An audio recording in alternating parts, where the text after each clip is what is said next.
Now, in Russia, the Kremlin has refused to answer questions about the fate of one of the country's most senior military commanders. A report suggests that General Sergei Surovikin is being investigated over possible links to the mutiny by the Wagner mercenary group. He's not been seen since Saturday morning when Wagner's short-lived rebellion started. From Moscow, our Russia editor Steve Rosenberg sent this. Vladimir Vladimirovich Putin. If you're the president and you faced a mutiny, what you really want are public displays of adoration. We're with you. We all support you, she says, at this Moscow event. Vladimir Putin liked that. And look what happened last night. Putin mobbed in Dagestan, in the south of Russia. Very un-Putin-like this, getting up close and personal with people. Good timing, though. A few days ago, it was the Wagner mercenaries being cheered, including their leader, Yevgeny Prigozhin, as they ended their rebellion. State TV went into overdrive about Putin. Even rock stars don't get this treatment, she says. This is a turbocharged Putin we're seeing suddenly. He's here, he's there, he's everywhere, trying to show he's super popular and in control. But having survived this mutiny, Russia's president faces another pressing task, trying to work out who he can trust. Can he trust this senior commander? General Surovikin was head of Russia's invasion force in Ukraine. He's thought to have been close to Mr. Prigozhin. He hasn't been seen in public since Saturday, fueling speculation he may be under suspicion. For many here, the mutiny has added to the atmosphere of uncertainty as Russia's war in Ukraine grinds on.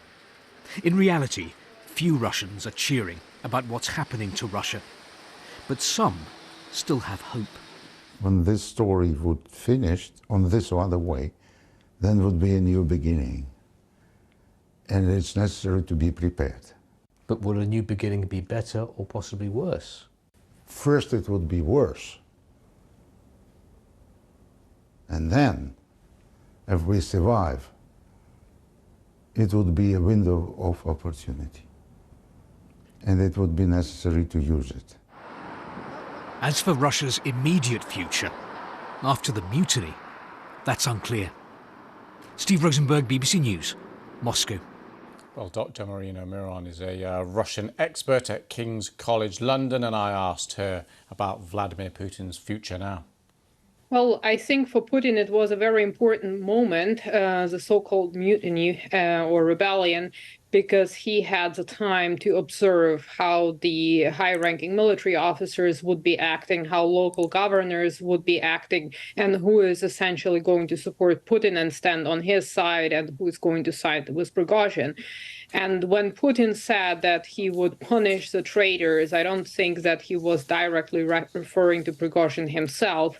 Rather, Prigozhin was used in this context as a bait to see who is loyal and who is not. And it served the purpose of now to initiate this witch hunt for high-ranking military officers, such as General Sergei Surovikin, who allegedly knew about the mutiny, but who failed to inform the FSB thereof. So there will be definitely restructuring in the Ministry of Defense, and Putin has a carte blanche now because he has a very good reason to justify his actions without seeing resistance from Mr. Shoigu.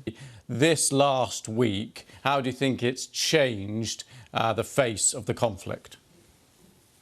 Well, I think in terms of the conflict, Putin saw what he essentially wanted to see in terms of the allegiance of the armed forces on the ground in Ukraine. They maintained their defensive positions, so it didn't really have the short-term impact that one was, or that Putin was fearing, perhaps.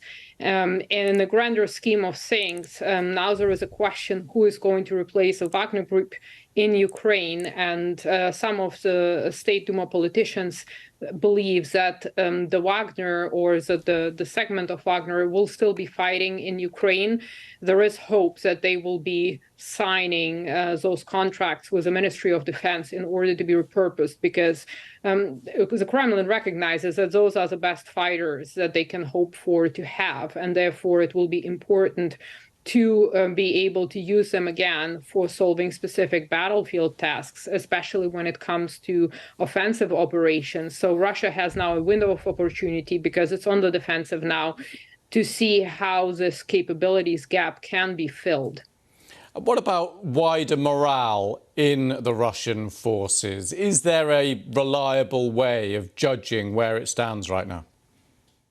It must be mixed, because obviously simple soldiers, they might not be very much in favor of corrupt top leadership. So for them, this overhaul or the upcoming overhaul might actually boost some morale.